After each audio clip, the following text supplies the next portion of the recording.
Juan Pablo Costabel, jefe de la Unidad Coronaria e Internación del ICVAC, Instituto Cardiovascular. ¿Qué tal? Buenos días, doctor. Buenos días y muchísimas gracias por la invitación para participar de esta entrevista. Gracias a usted por estar y sacarnos un poco, ¿no? Las dudas, concientizar como un día como hoy. ¿Qué es lo que tenemos que tener en cuenta para cuidar a nuestro corazón? Bueno, el día se celebra en virtud de focalizar en eso, como vos dijiste, o sea, cuidar nuestra salud cardiovascular, que no es solamente nuestro corazón, también tiene que ver con nuestras arterias, tiene que ver con nuestras venas y fundamentalmente, como vos bien dijiste, las enfermedades cardiovasculares, que significan los infartos, los accidentes cerebrovascular, los problemas vasculares periféricos, las trombosis, las embolias en sí, son, si las tomamos todas juntas, son la principal causa de muerte a nivel mundial. Y lo bueno de eso es que la mayoría de esas dolencias son prevenibles. Son prevenibles a distintas escalas, prevenibles desde el estilo de vida que nosotros elegimos, de la forma en que comemos, el ejercicio que nosotros hacemos, cómo nos controlamos, y son tratables cuando se diagnostican a tiempo, y la medicina ha avanzado muchísimo para mejorar la calidad y la cantidad de vida que tienen las personas que la sufren. Así que, de alguna manera, en todo ese espectro, desde la prevención hasta el tratamiento, es que focalizamos en este 29 de septiembre. Eso le iba a preguntar, porque no es lo mismo hace 30 años atrás que ahora, ¿no? También los hábitos para implementarlos. ¿Cuáles pueden ser algunos de ellos para seguir cuidándonos y tenerlos en cuenta? Bueno, coincido con vos. Si uno mira, hay ciertos hábitos que han empeorado a lo largo del tiempo y hay ciertas cuestiones que han mejorado a lo largo del tiempo, ¿sí? La medicina, la tecnología ha aportado nuevas formas de tratamiento, la farmacología nos da nuevas opciones de medicamentos, pero sí vemos, por ejemplo, que la tasa de obesidad va aumentando a nivel mundial, el sedentarismo también va aumentando a nivel mundial, a pesar de que la concientización sobre la importancia de tener un peso adecuado, tener la presión arterial controlada, el riesgo del tabaquismo, la necesidad de hacer ejercicio, somos más conscientes, pero al fin y al cabo, Matías, parece que no las hacemos. O sea, todos sabemos el beneficio y el daño que tienen algunas de estas conductas. Así que yo empezaría por tratar de jerarquizar eso y hacer una rutina en nuestra vida personal y en nuestra vida familiar, y esa rutina que podemos transmitirle a nuestros hijos, a toda esa juventud que cuanto antes adquiere rutinas como las de hacer ejercicio, rutinas como mantener el peso adecuado, comer de manera saludable, que hoy por hoy entendemos que comer de manera saludable no es necesariamente comer solo frutas y verduras, tener una dieta que sea equilibrada, donde no haya excesos de carnes rojas, donde no haya excesos de grasas saturadas, donde no haya exceso de hidratos de carbono, que antes no les temíamos y hoy sí les tenemos a los excesos de hidratos de carbono, donde haya en ese balanceo frutas, verduras, aceites como el aceite de oliva que son tan beneficiosos, donde haya pescado. Bueno, todas esas situaciones son las que hacen que nuestra dieta sea saludable, de que nuestra dieta mejore nuestro perfil de grasas, por decir así, y que en definitiva ese componente tan importante de la enfermedad cardiovascular, que es la aterosclerosis, que es la acumulación de colesterol en nuestras arterias, no progrese. Y si lo hacemos temprano, obtenemos beneficios a mediano y a largo plazo. Así que desde ese punto, definitivamente sí. Y después hay hábitos que los conocemos, que tiene que ver con el cigarrillo. El cigarrillo es extremadamente tóxico y es uno de esos tóxicos que la gente tiene muy asociado a las enfermedades pulmonares, pero poco asociado a las enfermedades cardiovasculares. Sin embargo, es tan dañino a nivel pulmonar como a nivel cardiovascular. Así que sí, el cigarrillo es un gran problema. Y después control de nuestros factores de riesgo que colaboran para de alguna manera hacer que la enfermedad no progrese. O sea, la hipertensión es algo que mejora con el ejercicio y mejora con la dieta, pero a pesar de eso, con la edad, ya tenemos datos de que a los 40 años el 60% de la población se vuelve hipertenso, y eso es un número potente. Bueno, se trata la hipertensión con medidas higiénico-dietéticas, como mencionamos, y también con medidas farmacológicas. Y controlar la presión arterial es una de las cosas que mejor hace a que nuestras enfermedades cardiovasculares se reduzcan. La diabetes es otro de esos grandes flagelos y grandes pandemias mundiales que estamos tratando de controlar y de mejorar la rigurosidad con la que la glucemia de nuestros pacientes se controla. Así que sí, definitivamente hay muchas cosas que podemos hacer. De ahí a que los controles cardiovasculares sean un punto clave para saber en qué estadio estoy, para saber qué es lo que estoy haciendo bien, para saber qué es lo que puedo mejorar, para saber si ya tengo enfermedad, si la estoy previniendo o si necesito tratamiento, Matías. Doctor, hay muchos mitos también, ¿eh? Bueno, y algunos de ellos hablábamos recién de la alimentación. Hay que tener en cuenta, a ver si esto es cierto, con los alimentos envasados. Bueno, los ultraprocesados, como decimos, que en general es lo asociado a lo envasado, tienen una serie de características en donde los nutrientes esenciales de los ingredientes se van perdiendo. Entonces, en términos generales, es mucho más saludable todo lo que sea menos procesado que lo que sea ultraprocesado. Sí, en el proceso de envasado, en el proceso de conservación se utilizan también sustancias que sabemos que excesos de sal, excesos de otras sustancias que terminan siendo perjudiciales para la salud. Así que sí, en términos generales los ultraprocesados y los envasados no son beneficiosos como sí son los alimentos lo más natural posible. ¿Qué hay con respecto también a otro de los mitos, ¿no? La contaminación del medio ambiente, perdón, y la polución del aire. ¿Lleva enfermedades?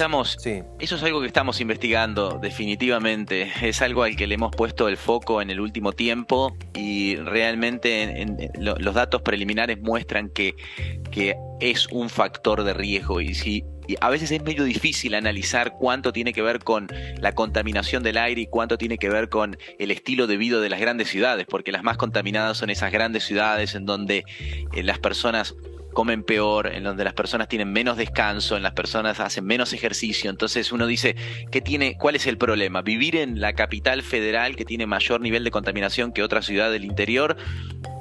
Por la contaminación en sí misma o por el estilo de vida que genera. Y probablemente la respuesta que va a necesitar un poco más de tiempo, porque la contaminación no es un factor que requiere un tiempo de exposición a una contaminación. El tiempo nos va a dar, pero los resultados preliminares nos muestran que la contaminación es un factor de riesgo. Vamos a tener que hacernos cargos todos de eso. Es un factor de riesgo en el que nosotros no podemos manejar, y sí, como individuos podemos manejar otros. Podemos tener tiempo para hacer ejercicio. Podemos cuidar qué es lo que comemos. A lo mejor tenemos poco tiempo para comer, bueno, veamos qué es lo que comemos, qué es lo que como al mediodía, qué es lo que como a la tarde. Podemos controlar cuál es el peso que tenemos.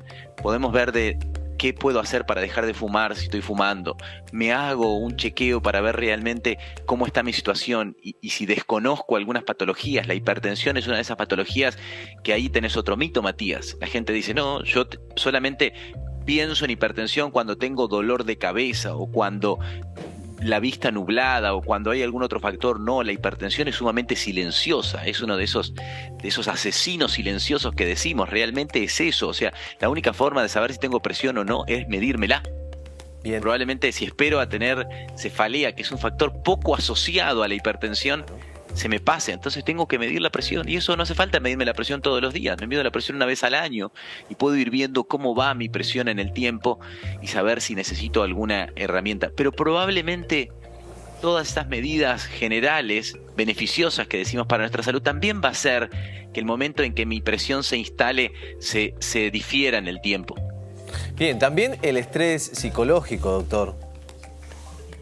Definitivamente, ese es otro de los factores que nos cuesta medir, ¿no? Porque uno dice, bueno, ¿cuán estresado estás vos, Matías, o cuán estresado estoy yo? Y no hay un número. ¿Cómo se mide eso? Un número para el colesterol. Entonces, no hay una forma de medirlo.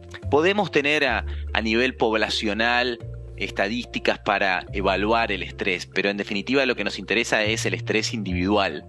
Y el estrés individual ahí es una percepción tan subjetiva que cada uno lo tiene que medir en sí mismo. Pero se hicieron trabajos en distintos lugares del mundo de pacientes que habían tenido infartos.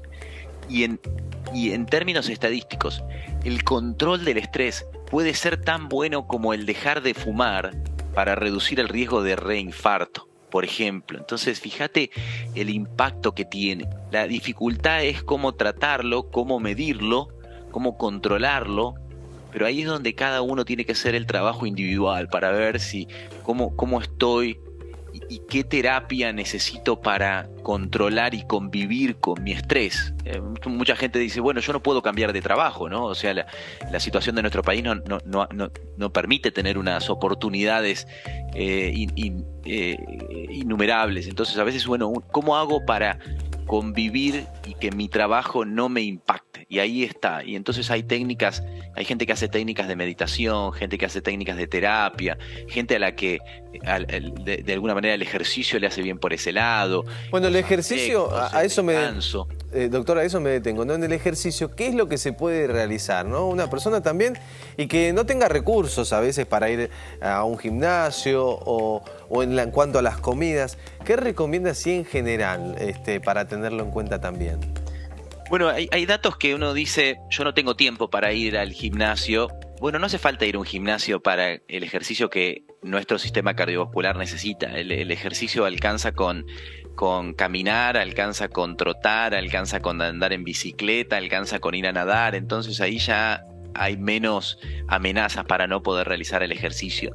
El segundo punto era, bueno, ¿cuánto tiempo de ejercicio necesitamos? Y los últimos trabajos, Matías, nos han dado datos en ese sentido de que en términos generales, después habrá que individualizar, pero en términos generales, 90 minutos de actividad física intensa, es decir, que yo termine transpirado, no es que terminé como que no pasó nada, 90 minutos semanales son suficientes y adecuados para mejorar nuestra salud cardiovascular. Entonces, 90 minutos, no hace falta tanto. O sea, si uno me dice, ¿qué es lo que hace? ¿Cuánto tiempo pasa mirando una serie en la televisión? Sí. o en la computadora? Cierto. Yo te digo 90 minutos semanales, no puede ser que no tengas 90 minutos semanales. El segundo punto es que uno dice, bueno, pero 90 minutos, ¿cómo los distribuyo? Como quieras. Como quieras. Si querés hacer 3 jornadas de 30 minutos o el fin de semana tenés 90 minutos para dedicarte a esto, vale lo mismo. Parece valer lo mismo. Y está bueno eso. Entonces yo puedo organizar mi tiempo. Y nadie puede no tener 90 minutos a la semana para salir a caminar de manera intensa. Distribuirlo como quieras. Obviamente, episodios cortos de 5 o 10 minutos no alcanzan. O sea, uno alcanza ese nivel aeróbico cuando supera los primeros 10 minutos, que es lo que sentimos todos. Así que parece que lo mínimo son 20 minutos. Pero ¿cómo llego a esos 90? Y lo podés hacer como vos quieras. Y ahí tenemos que ser sinceros con uno mismo, decir cómo me cuido. Y a veces eso puede ser mucho mejor que tomar un remedio. Puede ser mucho más factible económicamente. Los remedios hoy son costosos. Claro, y para cuidarse, el chequeo sí o sí, ¿cada cuánto? ¿Cada cuánto tiempo? Bueno, el chequeo, la recomendación es que a partir de los 20 años, uno tiene que hacerse un chequeo. O sea, el chequeo a partir de los 20 años probablemente sea solamente un análisis de sangre y una entrevista con el médico. A partir de los 40 años, el chequeo empieza a aumentar en sus características.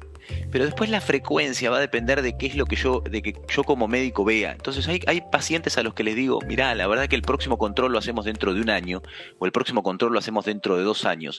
Y hay otros pacientes que el próximo control, si detecto una patología que requiere tratamiento, el próximo control lo hago dentro de 6 meses. Es un chequeo que a veces requiere solamente un electrocardiograma, una ecografía cardíaca por primera vez, una prueba de esfuerzo de acuerdo a las características del paciente, que el médico me revise, me ausculte para ver cómo están mis sonidos cardíacos y contar un poco la historia familiar. Entonces, con esas cuestiones uno ya tiene datos claves sumados a que me toma la presión y me hace un análisis de sangre. Eso es lo básico que necesito. Eso no es un alto costo para la sociedad y es muy costo efectivo para el paciente y para la sociedad, porque evitamos problemas que a la sociedad le salen mucho más costosos. Doctor, ha sido muy claro, gracias por su tiempo, hay tiempo, y esto de prevenir, concientizar en un día tan importante, el Día Mundial del Corazón, así que muchísimas gracias. No, muchas gracias a ustedes por darnos este espacio y saludos a toda la audiencia. Ahí está, pasaba el doctor Juan Pablo Costabel, jefe de la Unidad Coronaria e Internación del ICVAC, Instituto Cardiovascular, y le agradecemos porque nos sacó un montón de dudas. Esto para prevenir en un día y tomar conciencia, como bien habíamos dicho.